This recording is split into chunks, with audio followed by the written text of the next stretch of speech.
Hello guys, welcome to the WTS movie explanation channel. तो आज हम आपको मूवी एक्सप्लेन करेंगे the man in a white van, जो कि एक साइकोलॉजिकल थ्रिलर मूवी है जो कि एक रियल लाइफ इवेंट पर बेस्ड है। कहानी की शुरुआत में हमें 1970 का वक्त दिखाया जाता है, जहां पर एक लड़की अपने कार में बैठकर अपने घर जा रही होती है। लेकिन हमें यहां पर यह मालूम पड़ता है कि उसकी कार के पीछे एक सफेद रंग की वैन होती है, लेकिन उस लड़की को इस बात का बिल्कुल भी पता नहीं होता। वो लड़की कार में बैठे रो रही होती है क्योंकि उसका उसके दोस्त के साथ झगड़ा हो गया था। रोते रोते वो अपने फिंगर से अंगूठी निकालती है और उसे खिड़की के बाहर फेंक देती है। तभी वहाँ पर वो व्हाइट वैन भी साइड में रुक जाती है। वो व्हाइट वैन से एक आदमी उतरता है, वो सीधा उस लड़की के पास जाता है और उसे पकड़ लेता है। वो लड़की को किडनैप करके कहीं तो लेकर जाता है। फिर वहाँ पर सीन शिफ्ट होता है और हमें 1975 का वक्त दिखाया जाता है, यानी 5 साल बाद। यहाँ पर हमें एक एना नाम की लड़की दिखती है जो कि हॉर्स राइडिंग कर रही होती है, लेकिन तभी अचानक उसका घोड़ा उसे गिरा देता है क्योंकि घोड़े के सामने एक सांप आ गया था और घोड़ा उससे डर गया था। फिर एना अपने घर आती है जहाँ हम उसकी बहन को देखते हैं और तभी वहाँ पर उसकी मॉम भी आती है जो एना से कह रही थी कि जल्दी तैयार हो जाओ, तुम्हें स्कूल जाना है। अब कहानी फिर से पीछे जाती है और हमें 1971 का सीन दिखाया जाता है, जहाँ पर फिर हम एक लड़की को देखते हैं जो तैयार होकर किसी से मिलने जा रही थी, लेकिन फिर से उसके पीछे वो सफेद वैन आ जाती है और उस लड़की को किडनैप कर देती है। लड़की बहुत ज्यादा चिल्ला रही थी, इसलिए किलर उसे कार के अंदर ही मार देता है। फिर से कहानी आगे बढ़ती है और हमें 1975 में एना की पूरी फैमिली को दिखाया जाता है जो नाश्ता करके चर्च में प्रे करने जा रहे होते हैं। प्रे करके जब ये लोग जा रहे थे तो रास्ते में ये लोग गैस स्टेशन पर रुकते हैं। एना अपने भाई के साथ कुछ सामान लेने दुकान के अंदर चली जाती है, लेकिन जब वो बाहर आती है तब हमें फिर से वो सफेद वैन दिखती है जो उनके कार के पास खड़ी थी। वैन में बैठा हुआ आदमी एना को बहुत ही गौर से देखता है। शायद उसे एना पसंद आ गई थी, इसलिए वो उनकी कार का पीछा करना शुरू कर देता है। सीन फिर से शिफ्ट हुआ और हमें 1972 का वक्त दिखाया गया। एक लड़की क्लब में डांस कर रही थी और जब वो क्लब से बाहर निकली तब वही किलर उसके सामने आ जाता है। किलर उसे किडनैप कर लेता है। किडनैप करके वो उसे अपने अड्डे पर लेकर आता है। पहले तो वो उसके साथ गलत करता है, फिर उसे बहुत बेरहमी से मार देता है। अब कहानी फिर से 1975 में आ गई, जहाँ पर हमें एना को उसके स्कूल में दिखाया जाता है, जिसके साथ उसकी दोस्त भी होती है। स्कूल के बाद जब छुट्टी हुई तब एना को घर अकेले आना पड़ता है। तब उसे कुछ ऐसा महसूस होता है कि कोई उसका पीछा कर रहा है। घर आने के बाद एना सबसे पहले अपने अस्तबल में जाती है ताकि अपने घोड़े को चारा दे सके। रात काफी हो चुकी थी। एना अभी एस्टेबल से घर जा रही थी, लेकिन रास्ते में उसे वही व्हाइट वैन दिखती है। इस बार एना सच में डर गई क्योंकि जो कार है वो आगे पीछे हो रही थी। एना जल्दी से अपने घर भाग जाती है। घर आकर वो अपनी मॉम को ये सब बताना चाहती है, लेकिन वहाँ पर उसकी मॉम और बहन का झगड़ा चल रहा था, इसलिए वो कुछ भी नहीं कह पाती। अगले दिन एना अपने स्कूल गई तब वो अपनी दोस्तों से बात कर रही होती है। उसकी दोस्त कहती है कि मेरे घर में हैलोवीन पार्टी है और सबको आना है। तभी वहाँ पर एना को अपने स्कूल के पास फिर से वो व्हाइट वैन दिखाई देती है। तभी अचानक से एक लड़का आकर एना से बात करने लगता है। ये एना का क्लासमेट होता है जो कि एना को पसंद करता है। एना भी इसे पसंद करती है, लेकिन बात आगे नहीं बढ़ी होती है। वो भी एना को हैलोवीन पार्टी में आने के लिए कहता है। स्कूल की छुट्टी के बाद एना अपनी दोस्त के साथ घर लौट रही होती है। तभी फिर से वो व्हाइट वैन वहाँ आ जाती है, उनका पीछा करने लगती है। एना की दोस्त को ये अंदाजा हो जाता है कि ये वैन उनका पीछा कर रही है, तो वो गुस्सा होकर वैन पर पत्थर फेंकने लगती है। गालियां देकर उस वैन को वहाँ से भगा देती है। वैन वाला कुछ नहीं कहता, बस चुपचाप वहाँ से चला जाता है। एना जब घर पहुँचती है तब उसे फिर से वो व्हाइट वैन उसके घर के पास दिखाई देती है, जिससे वो काफी डर जाती है। तभी उसके घर में से एक आदमी बाहर आता है, जिसे देख के एना और भी डर जाती है। लेकिन वो आदमी एक प्लम्बर था जो कि घर की पाइपलाइन ठीक करने आया था। जब वो घर पर आई तब वो देखती है कि उसकी बहन को एक नया फोन मिल गया था। एना को भी एक नया फोन चाहिए था, लेकिन अभी तक वो 18 साल की नहीं हुई थी, इसलिए उसके घर वाले उसे फोन नहीं दे रहे थे। फिर से सीन शिफ्ट हुआ और इस बार हमें 1973 का वक्त दिखाया गया। एक लड़की दिखाई दी जो घर के अंदर जा रही थी। उसी वक्त वहाँ पर एक व्हाइट वैन आई। उस व्हाइट वैन के अंदर से किलर निकला और लड़की को वो किडनैप करके लेकर जाने लगा। इस बार लड़की ज्यादा नहीं चिल्लाई, इसीलिए किलर का काम आसान हो गया। 1975 में हमें फिर एना की फैमिली दिखाई जाती है। एना के माँ बाप आज डिनर पर जा रहे होते हैं। उनके जाने के बाद बच्चों को घर में अकेला रहना पड़ता है, लेकिन जैसे ही उसके माँ बाप निकले, उसकी बहन भी तैयार होकर अपने दोस्त से मिलने चली जाती है। यानी कि अब घर में एना और उसका छोटा भाई होते हैं। तभी एना के छोटे भाई को बाहर रोड में वही व्हाइट वैन दिखाई देती है और एना जब वो व्हाइट वैन को देखती है तो वो काफी डर जाती है।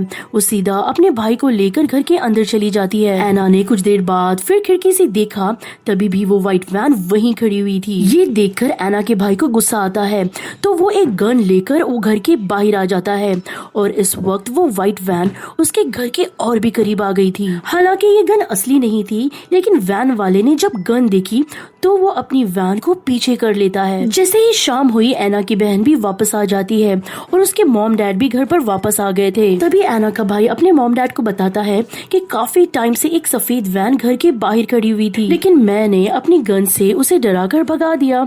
तभी एना के मॉम डैड एना की बड़ी सिस्टर से पूछते हैं कि तुम बताओ क्या हुआ, लेकिन वो कोई जवाब नहीं दे पाती क्योंकि वो घर पर जो नहीं थी। तब एना खुद बता देती है कि ये अपने दोस्त से मिलने गई थी।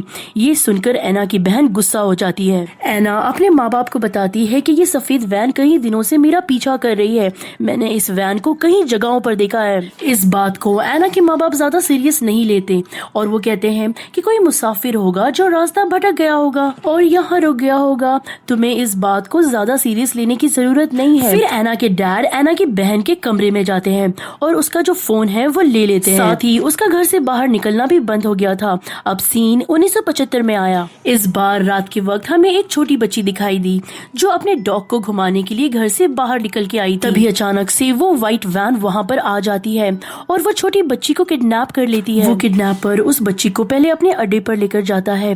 पहले तो वो उसके साथ बहुत बुरा सलूक करता है, फिर उसे जान से मार देता है। फिर हम एना की फैमिली को देखते हैं। रात को जब सब लोग डिनर कर रहे होते हैं तब एना काफी टेंशन में दिखती है क्योंकि वो सफेद वैन ने एना के अंदर डर पैदा कर दिया होता है। एना फिर जब अपने कमरे में जाती है तब उसे खिड़की के नीचे एक आदमी नजर आता है। एना दौड़कर अपने डैडी के पास जाती है और अपने डैड को सब बताती है। उसके डैड बाहर गन लेकर जाते हैं और कुछ देर के बाद वापस आते हैं और कहते हैं कि ऐसा कुछ नहीं है, बाहर कोई भी आदमी नहीं है, बस कुछ जंगली जानवर है। एना अपने डैड को कहती है कि नहीं, मैंने बाहर एक आदमी को देखा था जो सिगरेट पी रहा था। अगले दिन एना जब हॉर्स राइडिंग को जाती है तो फिर से एक बार वो रोड के पार वही व्हाइट वैन को देखती है। बार बार वही वैन को देखने की वजह से एना में कुछ ज्यादा ही डर पैदा हो गया था और आज वो दिन भी आ गया था जहाँ पर एना को हैलोवीन पार्टी के लिए तैयार होना था। डर की वजह से एना पार्टी में नहीं जाना चाहती, लेकिन जब उसकी दोस्त कहती है कि तुम्हारा दोस्त पूछ रहा था कि तुम हैलोवीन पार्टी में कौन सा ड्रेस पहन कर आने वाली हो, तो ये सुनकर एना हैलोवीन पार्टी में जाने के लिए मान जाती है। उसके बाद एना और उसकी दोस्त घोड़े पर बैठकर हैलोवीन पार्टी पर जा रहे होते हैं। ये हैलोवीन पार्टी उनके एक दोस्त के घर में ही रखी गई होती है। रात को सबको घर भी वापस जाना होता है और जब एना जाने लगती है तब उसका वो दोस्त वहाँ पर आ जाता है और वो एना से कहता है कि मैं तुम्हें पसंद करता हूँ। ये सुनकर एना काफी खुश हो जाती है क्योंकि वो काफी टाइम से इसी टाइम का इंतजार कर रही थी। एना और उसकी दोस्त जब घर वापस लौट रहे थे तभी उनके पीछे फिर से वो व्हाइट वैन दिखाई देती है।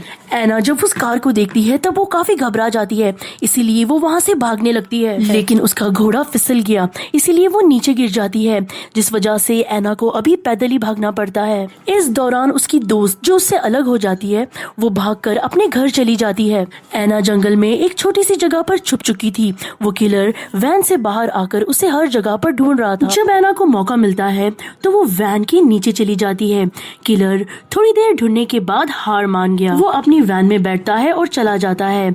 एना अपने आप को संभालती है और घर के लिए निकल पड़ती है। एना की दोस्त वो घर पहुंचने के बाद बार बार एना की बहन को कॉल कर रही थी, लेकिन एना की बहन अपने दोस्त से बात कर रही थी, इसलिए वो कॉल नहीं उठाती है। एना जब आगे आई तब उसे उसका घोड़ा मिल जाता है। वो उसे फौरन लेकर सीधा अस्तबल में जाती है। जैसे ही वो अस्तबल पहुंचती है तभी फिर से उसे वो व्हाइट वैन नजर आई, जिसे देखकर वो काफी डर जाती है। दरअसल वो किलर पहले से ही अस्तबल में छुपकर एना का इंतजार कर रहा था। वो एना पर अचानक हमला कर देता है। उसने एना को पहले जख्मी किया, फिर उसके हाथ पैर बांध देता है। किलर एना को उठाकर ले जाने ही वाला होता है कि एना का घोड़ा आकर किलर को एक जोर की टांग मारता है। टांग इतनी जोर की थी कि किलर दूर जाकर गिरा और बेहोश हो गया। जैसे ही एना को फिर होश आता है, उसे मौका मिलता है, वो अपनी रस्सी खोलती है और भागकर घर की तरफ जाती है। लेकिन उसी वक्त किलर को होश आ गया। वो अपनी वैन लेकर एना का पीछा करना स्टार्ट कर देता है। एना जोर जोर से अपनी बहन को आवाज देने लगी, लेकिन उसकी बहन ने अपने कमरे में तेज म्यूजिक लगाया हुआ था। वो फोन में भी बिजी थी, इसलिए उसे एना की आवाज सुनाई नहीं देती। एना फिर अपने घर के दरवाजे के पास आ जाती है। वो जोर जोर से दरवाजे को पीटने लगती है, लेकिन तभी खुशकिस्मती से एना की बहन ने उसकी आवाज सुन ली। जैसे ही एना की बहन दरवाजा खोलती है, एना फौरन घर के अंदर आकर दरवाजे को बंद कर देती है। फिर वो दोनों बहनें ऊपर कमरे की तरफ भागती हैं। एना के मॉम डैड घर पर नहीं थे, इसलिए वो दोनों बहनें घर में अकेली थी। किलर बार बार दरवाजे को तोड़ने की कोशिश कर रहा होता है। जैसे ही वो दरवाजे को तोड़ देता है, तब एना और उसकी बहन खिड़की तोड़कर नीचे चले जाते हैं। दोनों बहन जोर से गिर जाती हैं क्योंकि उनका पाँव फिसल जाता है, इसलिए किलर उन्हें पकड़ नहीं पाता और उन्हें भागने का मौका मिल जाता है। किलर अब भी उनके पीछे आ रहा था। एना किलर की वैन में बैठ जाती है और वैन को स्टार्ट करने लगती है, लेकिन किलर वापस आकर उसकी बहन को पकड़ लेता है। लेकिन तभी अचानक से वो वैन स्टार्ट हो जाती है और वो लोग थोड़ा आगे निकल जाते हैं। किलर भागकर उनकी वैन के सामने आ जाता है, लेकिन इस बार एना वैन उस पर दे मारती है। तभी पुलिस भी वहाँ पे पहुँच जाती है, क्योंकि एना की दोस्त ने पहले ही पुलिस को कॉल कर दिया था। लेकिन जब वहाँ पर पुलिस वैन की तलाशी लेती है, तब बदकिस्मती से किलर वहाँ पर नहीं मिलता, क्योंकि मौका मिलते ही वो छुपकर वहाँ से निकल गया था। अभी हमें 1 महीने की बात का वक्त दिखाया जाता है, जहाँ पर एक आदमी बहुत सारे पैसे देकर एक व्हाइट वैन खरीदता है। फिर पता चलता है कि ये आदमी कोई और नहीं, वही किलर है। वैन लेने के बाद फिर से वो वही अपने गलत काम को अंजाम देना स्टार्ट कर देता है। इसके बाद हमें ये दिखाया जाता है कि पुलिस को कुत्तों की मदद से बहुत सारी लड़कियों की लाशें मिली, और ये लड़कियां वही थी जिनके साथ किलर ने गलत काम करके बेरहमी से मार दिया था। फिर हमें जंगल में एक कपल को दिखाया जाता है, जहाँ पर लड़की लकड़ी इकट्ठा करने के लिए जंगल में जाती है, और जैसे ही वो वापस आने लगी, उसी किलर की वो सफेद वैन उसके सामने आकर रुक गई और वो उस लड़की को किडनैप कर लेता है। इसका मतलब ये है कि उस किलर के गलत काम करने का सिलसिला अभी तक खत्म नहीं हुआ था। ना जाने उसने कितनी मासूम लड़कियों को अपना निशाना बनाना था, क्योंकि ये काम वो काफी सालों से करता आ रहा था। और इसी सैड एंडिंग के साथ ये कहानी यहीं पर खत्म होती है। उम्मीद करते हैं कि आपको ये कहानी पसंद आई होगी।